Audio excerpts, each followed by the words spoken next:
당신의 매력을 끌어냄으로써 관계를 더욱 쉽게 풀어갈 수 있는 방법을 알려드립니다. 품격을 높이는 관계의 연습.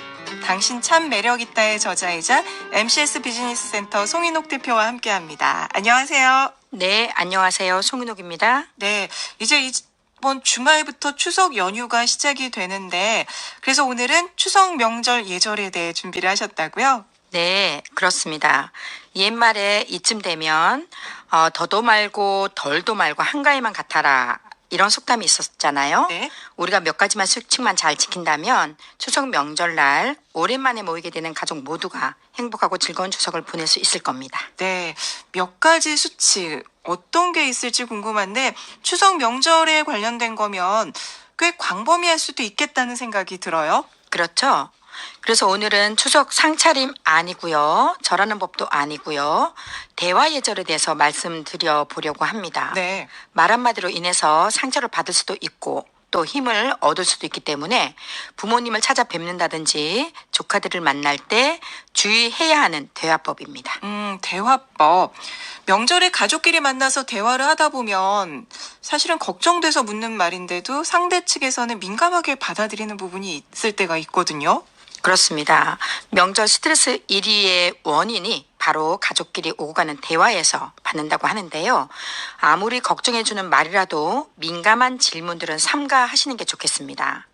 항상 보고 자란 부모님께도 감추고 싶은 비밀이 있는데 1년에 몇 번밖에 못 보는 친척들에게도 비밀은 당연히 있기 마련입니다. 아, 그럼요. 뭐 초등학생들도 비밀이나 또 말하고 싶지 않은 게 있을 텐데 자, 그러면 하나하나 좀 짚어볼까요? 네, 예를 들어서 취업 준비를 하고 있는 조카들에게 아무 말도 들려오지 않는다고 해서 내가 아는 사람 자녀가 너랑 동갑인데 대기업에 갔다고 하더라. 너는 어떤 것을 생각하고 있냐? 또는 너 열심히 하는 것 같은데 이런 인사치레의 말은 아예 하지 않는 것이 좋습니다.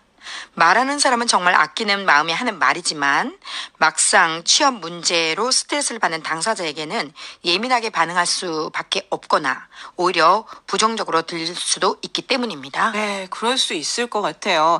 대화 예절이라고 하면 가족 모두에게 해당이 되는데 뭐 구직자뿐 아니라 결혼을 앞두고 있는 사람에게도 조심해야 할 부분들이 있겠죠? 네, 그렇습니다. 결혼을 앞두고 있는 사람에게 장난삼아서라도 하는 말, 본인들에게는 상당히 스트레스로 작용한다고 합니다. 결혼은 언제쯤 할 거냐? 혹시 사귀는 사람이 있냐? 이런 식으로 유쾌하지 못한 내용으로 지나치게 간섭하는 것은 명절 스트레스 유발할 수밖에 없죠. 그렇죠. 그리고 누구를 뭐 소개해준다 이런 얘기도 상당히 좀 조심해야 할 부분들이 있더라고요. 네, 네. 그런 것도 좀, 잘 좀 예민하게 받아들여질 수 있는 부분들이어서 조금 신경을 쓰셔야 될 것 같고, 추석이면 양가 부모님을 또 찾아뵐 텐데, 그럴 때 부모님으로서 주의해야 할 부분도 있나요? 네. 부모님이야 손자, 손녀를 빨리 낳아서 안아보고 싶겠지만 자녀 출산 계획에 대해서 지나치게 강요를 하거나 바램을 하면 부담스럽게 느껴질 수가 있습니다. 아이는 언제쯤 가질 생각이냐? 하나 더 낳아야 되는 거 아니냐? 또 혹시 아이를 빨리 가지지 않는다고 해서 생각해 준답시고 혹시 무슨 문제가 있는 거 아니야? 병원에 가보기는 했냐? 이런 말들 걱정 어린 말들이라고 해도 삼가하셔야겠습니다. 네. 그러니까 사실 이런 말이 굉장히 본인들에겐 상처가 될 수 있는데, 하시는 분 입장에서는 그냥 염려돼서 하는 건데 왜 그래라고 생각하는 경우들이 많더라고요. 이런 것도 좀 조심해 주셔야 될 것 같고요. 또 이 대화법이라는 게 온 가족에게 해당이 될 텐데 이 밖에도 해서는 안 되는 말들 좀 간추려 주시면 좋을 것 같아요. 네, 어렸을 때는 참 이뻤는데 점점점. 네, 이런 말들 네. 반에서는 몇 등 해? 대학은 어디로 갈 거니? 너 요즘 뭐 하냐? 취직 준비는 잘하고 있냐? 연애는 하냐? 또 결혼한 사람은 또 취직한 사람에게는 연봉은 얼마나 받냐? 너 전세니? 혹시 월세 사냐? 참 모아서 듣기만 해도 참. 네. 오랜만에 머리가 만난 지끈거리네요. 네. 가족과 친인척 본인에게는 상당히 민감하게 받아들일 수 있을 만한 질문들 궁금하고 입이 근질근질 하더라도요. 좀 하지 말아야겠습니다. 네, 그래요. 아, 지금 이렇게 예를 들어주셨는데 그 듣고 있는 그 자체만으로도 굉장히 스트레스거든요. 자, 그러면 이제 반대로 기분 좋아지는 말을 한번 좀 찾아보려고 하는데 시작할 때 말은 힘이 되는 말도 있다고 하셨잖아요. 어떤 말들을 하면 좋을까요? 네, 맞습니다.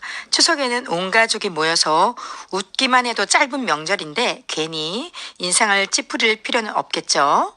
이번 추석에는 기분이 상할 수 있는 민감한 질문 대신에 함께 있어서 행복하다. 이런 내용의 따뜻한 말을 건네보면 좋겠습니다. 오랜만에 만난 친척끼리 소식은 잘 모르고 덕담은 또 해줘야겠고 난감할 때가 있을 텐데요. 이럴 때는 보여지는 외모 부분을 칭찬해 주시면 되겠습니다. 멋있어졌다. 예뻐졌다. 잘 컸네. 의젓해 보인다. 이런 식의 말로 적당히 관심을 표현하면 사생활을 침범하지 않는 선에서 칭찬해 주는 것이 아주 좋겠습니다. 또 명절 동안 힘든 집안일을 끝마친 아내나 며느리에게 수고했다, 고생했다, 고맙다, 감사합니다. 이런 작은 말들이 어느 때보다도 더 큰 힘이 될 겁니다. 추석 명절은 온 가족이 모이는 행사이니만큼 배려와 관심, 사랑이 중심이 되어야 한다는 점 잊지 마시길 바랍니다. 네, 정말 그 수고한 가족들에게 한마디 건네주는 거, 이거를 그냥 안 하고 넘어가는 경우들이 많았던 것 같아요. 그런 것들 좀 신경 쓰면 좋을 것 같고요. 이 밖에 또 주의할 점들 있나요? 아무래도 가족들이 만나면 만난 음식과 술을 한잔 하게 될 텐데요. 술을 잘 마신다면 분위기도 살고 친척들끼리 나름 진솔한 이야기도 나누면서 더욱 친밀해질 수도 있지만 조금이라도 과해지면 명절을 망치는 최악의 1순위가 술이 되기도 한답니다. 네. 평소 쌓아두었던 앙금을 감정적으로 털어놓는 원인이 되기도 하고요. 더 깊은 갈등을 불러올 수도 있기 때문에 주의해야 합니다. 또 추석에 차례를 지내고 조상님께 올렸던 술과 음식을 나누어 먹는 음복. 우리나라 명절의 전통인데요.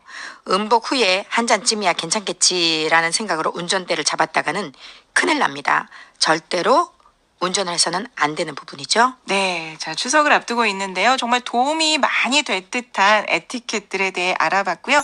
지금까지 송인옥 대표와 함께했습니다. 대표님은 다음 주에 또 연휴 잘 보내시고요. 저희는 그 다음 주에 만나도록 하겠습니다. 오늘 말씀 고맙습니다. 네, 명절 잘 보내세요. 감사합니다. 네, 지금까지 송인옥 대표와 함께했고요. 김신우의 음악 전해드릴게요. 귀거래사.